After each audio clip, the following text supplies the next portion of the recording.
Hello and welcome to Tiny Desk Knitting with Emma.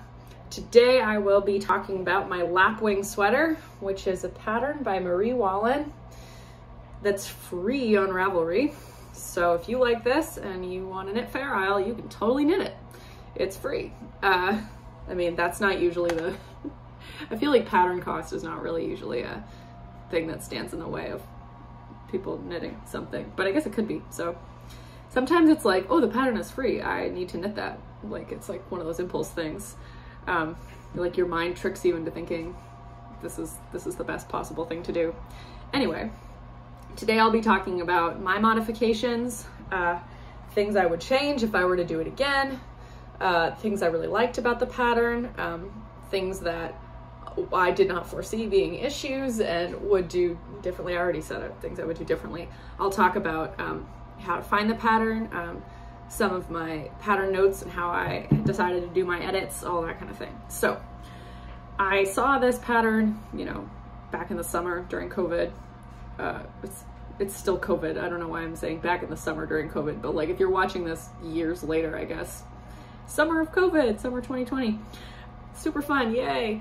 I was getting really into Fair Isle stuff and I saw this pattern and I didn't see the original pattern first. I saw a picture of somebody else's and I was like, I have to knit that. And so I saw Diana Wallace, who's like a pretty well-known knitwear designer and like knitter. She lives in Norway. She's really cool. She's like really cool and she's a really good knitter. So she had great edits on hers because this pattern's not not written to be worked in the round.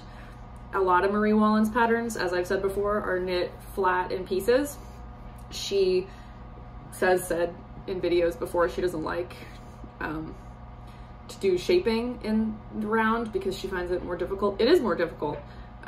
You can like do all of her patterns in the round with steeks. You would just need like so many steeks. You need them like for like the shaped cardigans, you need to put steeks at the armholes, like on the arms. You have to like shape the sleeve caps, but you can do that with steeks. It's just hard. And it wouldn't be, there were a lot of steeks generally, which would add bulk because there'd be steeks on the body and then there'd be steeks in the sleeve. And it's just like, that's a lot of steek. It'd be bulky. Anyway, so I saw Diana Wallace and I was like, I gotta make that. And I think I'd seen the pattern before because like I said, it's free, but the actual pattern sample is much more low contrast. So I'm gonna show you hers. So there's hers. There's my iPad. So it's green and white. Yeah, whatever, I'll just hold it. There we go, that's great. Oh my gosh, that's exactly what it looks like. Green and white, it's gorgeous. And the high contrast just made me like totally glom onto that pattern. I was like, I have to have one of those. I gotta make me one. So I decided to do it in Jamieson & Smith 2-ply jumper weight, as I do most things, in a periwinkle, which is 131 mix, and then just white, which is 1A. It's like a creamy white. And the original yarn is the Gray Sheep Hampshire 4-ply, which used to be the Little Gray Sheep, in case you know that name. Here's the original. I'll show you. It's low contrast comparatively. It's like a light blue and a white. It's also beautiful, but I wanted mine to be more high contrast, so I chose the periwinkle. And I'll put it on in a little bit so you can see what it looks like. Although I am wearing it frequently in these videos, like definitely I'm wearing it in episode 2 and I think also episode 4. So if you want to see me wearing it, you can also check that out. So the pattern and edits. So again, I said it's free. As you can see, there we go. Ravelry downloads free. Click on that. Oh, that didn't work. Here we go. Download. Maybe I have to zoom out. Download. There we go. So you can just download it straight to your whatever, your device. I always use my laptop when I'm doing this, but for purposes of this series, I use my iPad because I can't hold up the laptop. I mean, I could, it would just be ridiculous. So there it is. You'll notice it's not a long pattern. It's 6 pages. There's a chart. There was a picture on the first page. There's another chart and there's the information. So to fit bust, this is the yarn you need and the amounts. You see needles, tension, and pattern note. Pattern note is this chart for this pattern is printed small due to print and layout constraints. If you want a bigger version, you can email her and she'll give you one. That's nice. You can also just zoom in. Like, look at that. Now you can see it all big. You can do that on a computer and you can do it on a iPad. But again, a lot of people print this. So you can just zoom in or like, I don't know, screenshot a pattern that's too small and like put the screenshotted larger one, zoomed in one in like a Word document and print that. Or you can fiddle with print settings and preview. If I have a Mac, so I don't know how this works with PC. I didn't realize that that might be an issue with people who have, who like to use print patterns. I like to use my computer for Fair Isle patterns because I'm often like watching Netflix, because of course I am. And you can just put the Netflix window like right over your pattern and then you're like looking at the screen. You can see the pattern and you can see Netflix. That's my hot tip. And I'm rambling as usual. So here we go. Then there's a pattern page. That's your information that you need. And then there's some specs. That's what it looks like. Okay, so it's just a totally unshaped body and then with just some neck shaping. And then there's just there's no sleeve cap shaping at all. It's just a tapered sleeve, totally straight, normal, not hard. So how did I make this in the round? Well, it'll tell you back. Here's the instructions for the back. Cast on this many stitches with this needle. Front, work as given for back until 8 rows less have been worked than on back to beginning of shoulder shaping, ending with the right side facing for next row. So you're basically doing the back and the front exactly the same until you get to the neck shaping, which means you can just double the number that you cast on for the back. I also, hot tip, I added 2 stitches because I wanted to have a fake purl seam going up the middle. The reason for that is that it's cute, it's aesthetically pleasing. And there's another reason, and I said something about this in my Mayonnaise video, if you've seen that. I said you can just work this entire pattern all the way around in the body. You can just work it all the way around because it's like a 16 stitch repeat, it's 24 stitch repeat in Mayonnaise. This guy, Lapwing, first of all, the patterns, there's 4 different patterns, which you can see right here. There's 4 bands. There's these 2 smaller ones, which are each 10 stitches, both horizontally and vertically. Then there's this one, and the second one, which is 20 stitches by 20 stitches. So those are all symmetrical. I mean, like 10 and 20, 20 is divisible by 10. So you could have the same, you know, number of those as long as your total was divisible by 20. But then this guy is 36 by 36. So, yeah, you're not going to be able, I mean, you maybe could find a number that was like acceptable for you for the total body number that of stitches that was divisible by 36, but generally that's not going to happen. So I didn't want to try and do that and change the number of stitches that I cast on. So, but I did want it to be centered. As you can see, this guy, the middle of the 2 snowflakes is right down the middle. All the other ones are also centered, which means I had to do some math because they're not all divisible by the same number. Again, 36 and 10 and 20 are not, they don't work that way. So they're not like the bands, the smaller bands don't all line up with the center of the larger star on every instance of the star, but they all line up down the middle. So that's the middle of all the patterns, goes down the middle. So I was proud because that took a long time and a lot of mistakes. I had to pull stuff out because I didn't realize that they weren't all symmetrical and it was a whole process. It was really annoying, but I learned my lesson. Check and see if the bands are divisible by the same number. Always do that. Okay, so I created a false seam at each side and I centered the snowflakes so that I could have 4 full snowflakes on the front and the back each. There's the back, also symmetrical. And then there's like a little bit on each side. Doesn't create a full snowflake. Ah, got some hair in my mouth. Wool, gross. Happens a lot.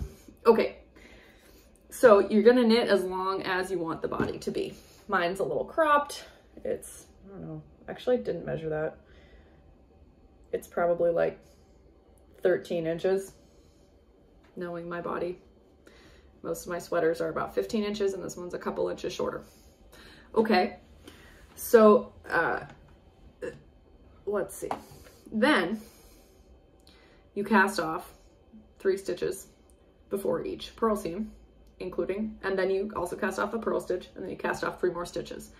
And then you're gonna do that at each side where the purl stitches already are, so they're already marked. Decrease 14 total stitches. That's where you're gonna put your sleeve steeks. So once you've cast those off, you keep knitting around, and then when you get there again, like on the next round, when you get there, you're gonna cast on some steek stitches. I always cast on 7 for my steeks. Sometimes I cast on 9, but I left 7 on, you know, cast off so that I would pick those up later, and I cast 7 over it, so I was left with the same number of total stitches. Cast on 7 steek stitches. I did a checkerboard steek on these ones. You can do a striped steek. I usually do striped ones. I don't know why I did checkerboard for this one, but it's cute. I didn't do any further armhole shaping as per the body. It's just flat, straight up to the shoulders. I didn't do shoulder shaping either, because how are you gonna do that? I did do some neck shaping. My favorite thing in the world, making a neck steek. Just kidding. If you've watched these videos before, you know that I hate neck steeks. I don't hate them, it just like, they confuse me. They confuse me forever. And then I figured it out, and now I'm like, okay, I got this every time there's a neck steek.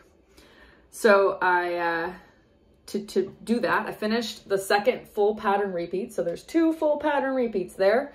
Then right there, I put 35 stitches on hold in the middle. So around the center stitch, there are 35 stitches on hold.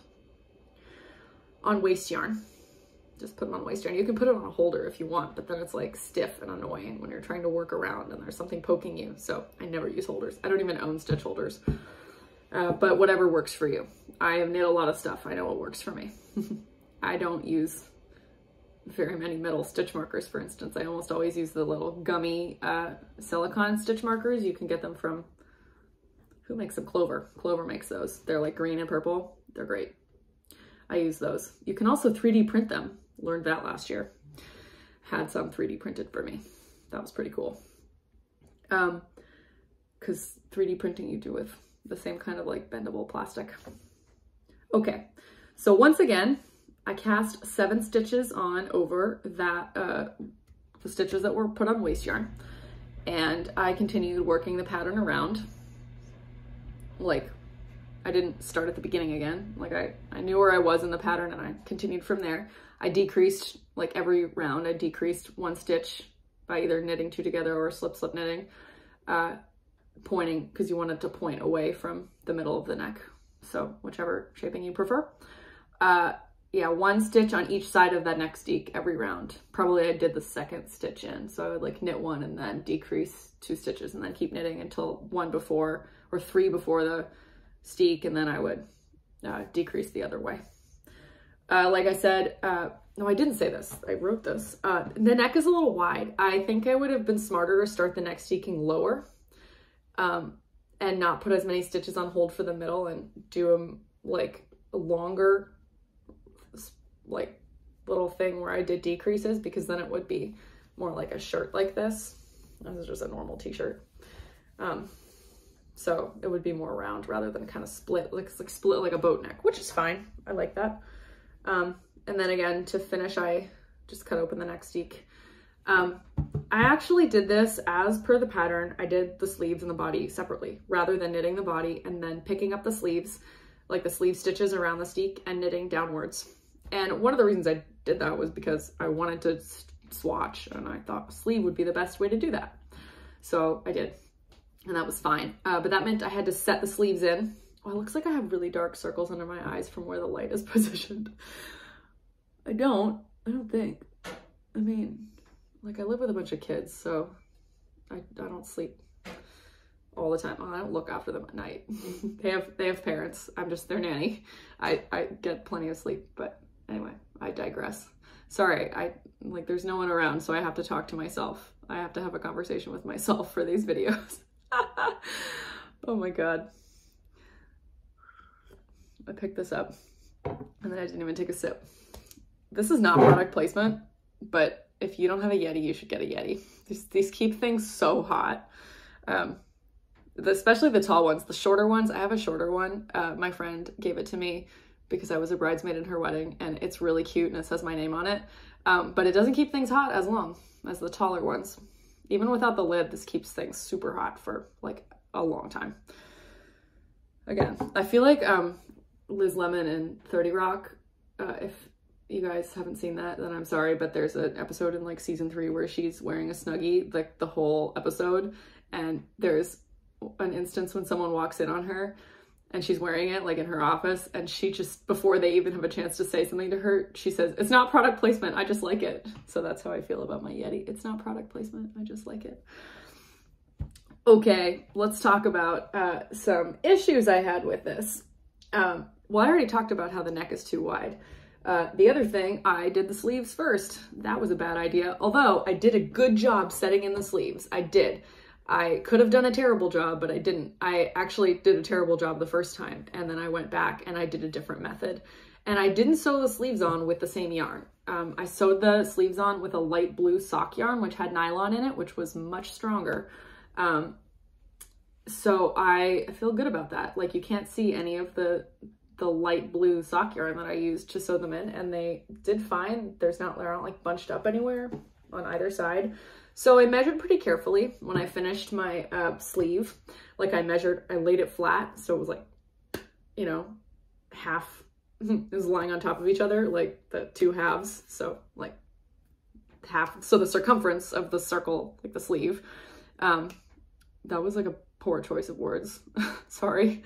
And then so it was however many centimeters or inches it was. And then I knit my, like up to my shoulder total, I knit that many inches or centimeters or whatever, so that it would fit properly. And I'm the kind of person who like wouldn't do that right normally, but somehow it worked fine here. I'm very pleased, but I will not be setting in a sleeve anytime soon. Now I tend to pick my stitches up around the steeks on the sleeves, knit downwards. And in the future, I'm planning to try a new method where, again, it's worked bottom up, but you actually join everything in the style of like a yoke sweater or a raglan sweater. And then you do like false seams with a purl stitch, and you do decreases together. There's some books that, that illustrate that. They don't illustrate it. They tell you in the pattern to do that. The book Norwegian Knitting Designs 90 Years Later, which is a new book that came out a few months ago. They have a bunch of beautiful sweaters and jackets that are like all over color work. And instead of sleeve steeks, they have you do that method. And it looks like a set-in sleeve. Like, it looks like it's either sewn in or picked up around a steek. And so I'm planning to try that sometime to see how it works. And I understand that seams are stronger. And it's also strong if you pick up the stitches like around a steek and knit downwards. But you know what? The fewer steeks, the better for a lot of people. So I don't really mind steeks. I think it's kind of fun to do the needle felting stab. But you know, everyone should have options. So that's one thing I would do differently. The other thing that was really stupid that I did was I knit the bottom of the body of this in the summer when I got the yarn. This is what happened. This is kind of silly. I got the yarn, and then it was like early June, and then in the middle of June I went to Philadelphia to go pick up all my stuff. So before COVID, I was living in a college dorm. I was a graduate student, and I was like, it was my job to live in the dorm with residents, kind of like a RA but older, which was actually awesome. It was a great job. I really miss all my like staff roommates. They were super cool. They're all watching this. They better be watching this. Yeah, it was great. But I had to leave all my stuff because I was on a research trip in England right before COVID because it was spring break. And I had to fly directly back to Vermont because I was not allowed to return to campus because I'd been out of the country. So that was like a big no-no. So I went back to Vermont, where I had like plenty of yarn. I also bought a lot more yarn, but like a bunch of knitting projects were just like left half done in Philadelphia where I was living before COVID. And I went back to Philadelphia in the middle of June to go get my stuff. And I got all my knitting projects. So this kind of like got like one sleeve got done, and then that was sad.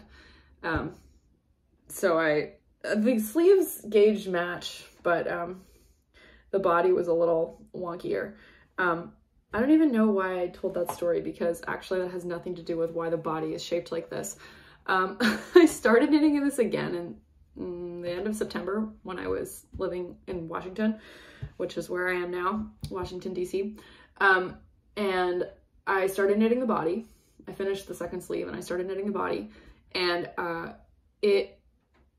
like I was knitting it on a size 2 needle with Haya sharps, because that's what I had. I had a 24-inch size 2 only in Hayas. But I had made the transition to Chiaogus during COVID, and I much prefer those. So I got a 24-inch size 2 needle. What's a size 2? 2.75 millimeter needle. And because my hands were hurting with the Haya sharps, and I was like, I'm knitting too tight, and I blocked the piece, and I was like, this is a little tight, like I don't know if this is gonna fit me. And like, instead of pulling it out, which I should have done, I switched to a Chiaogu with the same size needle, and I was knitting it a little looser, but that meant that the bottom like 2 bands of Fair Isle are tighter than the rest of it. So like you would think that would just make like nice shaping, but it doesn't. It just like, when I'm wearing it, I think it's evened out. Like I blocked it, but even after I blocked it, but I've worn it a bunch, and I don't know if you can tell, but the bottom, yeah, you can. The bottom pulls in, and it looks a little silly if I'm wearing it. So if I have a coat on, you can't tell. And if I'm sitting at my desk and I put it on, it's so comfortable. Yeah, really, it is comfortable. You can't really tell. Well, obviously you can't see, because my desk is tiny. Actually, that has nothing to do with why you can't see the bottom of this, but my desk is tiny. I promise. Okay, I think that's all I have to say about this. If you want to knit it, you should check out my Ravelry page for notes. Like if you want to knit it in the round, I linked Diana Walla's version in my Ravelry notes, and you can check hers out too. The neck shaping stuff, I definitely did by like instinct. I was like, okay, I have this many rows left of the shoulder to do up to the shoulder so that it'll like match on the sleeve, and this many is probably good. It actually wasn't. I should have again started way lower, but you'll figure out what works for you. And one other tip is buy extra yarn in both the main color and the contrasting color, even if you're doing it by like yardage, like trying to match yardage for the gray sheeps like numbers, because I didn't have enough. I did get extra, which is fine, but I definitely used, like I thought I would use 9 balls in my calculation. I thought I would use 9 balls of the blue and 4 balls of the white. I used at least, well, I used a little more than 9. I used almost 10 balls of the blue, so that was almost right. But I used like 6 balls of the white. So definitely get more contrasting color than you think you're gonna need. Yeah, if you have any other questions about this, you can email me, barnabyknits@gmail.com, or you can like comment or something on this video and I'll get back to you. I'm not like that important, so you know, on YouTube, so I will always respond to comments. Yeah, I hope you enjoyed this. I hope you learned something about knitting a lapwing sweater. I hope you're inspired to knit one. And that's it. So thanks for watching. This has been Tiny Desk Knitting with Emma. Bye.